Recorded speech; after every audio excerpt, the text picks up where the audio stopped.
The Trump administration on Friday signed an asylum cooperative agreement with El Salvador that would mean migrants who pass through that country need to have first sought and been denied asylum there before continuing to the U.S. It marked the latest in a rapid-fire series of moves by the administration to tackle the migrant crisis at the southern border.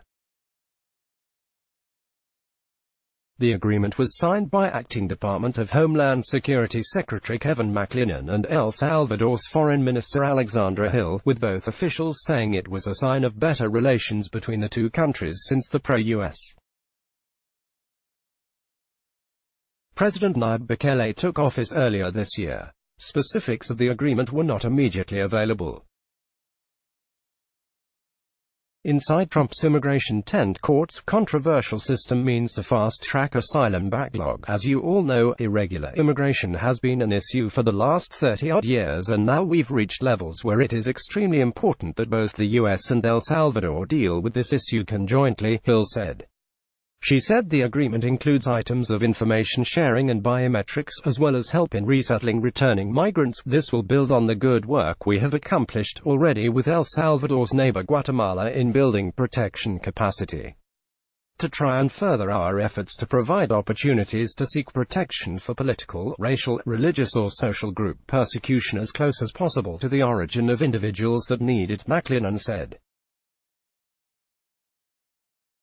Acting Secretary of Homeland Security Kevin McClennan spoke during a news conference with El Salvador Foreign Affairs Minister Alexandra Hill at the U.S. Customs and Border Protection Headquarters in Washington, Friday, Sept. 20, 2019. App photo, Pablo Martinez Monsivais. He added that since Bukele took office, apprehensions of El Salvadorans at the U.S. southern border had dropped 62% and that country's government has put a further 300 immigration agents and 800 police officers to patrol the country's border. He said the government has made good on its promises of greater cooperation with the U.S. The core of it is recognizing El Salvador's development of their own asylum system and a commitment to help them build that capacity, he said. The pact would be similar to that signed in July with Guatemala, yet to be fully implemented. That would require migrants who cross into the country to apply for protection there instead of at the border. The administration has also forged an agreement with Mexico that has seen that country up its number of troops at the border and the expansion of the migrant protection protocols, by which migrants are sent to Mexico to await their immigration hearings. Officials have touted that diplomacy is a primary factor in the sharp drop in migrant apprehensions at the border over the summer. 64,006 migrants were apprehended in August, a drop of 56% since May. That international effort is making an impact.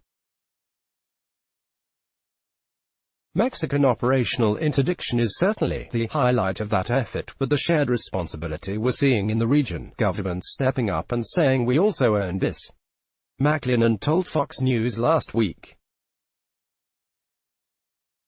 Border apprehensions plunge as Trump administration hails Mexico pact over. Many of the moves have been controversial with Democratic lawmakers and immigrant rights groups, and a pact with El Salvador is likely to be met with further outrage. El Salvador is one of Central America's most violent countries, and any agreement that would keep migrants there is almost certainly likely to be decried by critics as one that puts migrants in danger. Many asylum seekers are fleeing violence in that country. Click here to get the Fox News app. The Trump administration has also made agreements with Central American countries, including El Salvador, on issues such as human smuggling and border security. A senior administration official told reporters last week that Honduras has so far more than doubled its border force after the U.S. requested they triple it.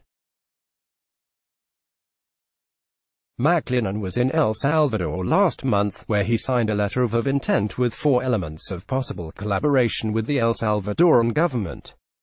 The administration also scored a significant win at the Supreme Court last week, when the court allowed the administration's rule banning migrants who had crossed through other countries from claiming asylum in the U.S.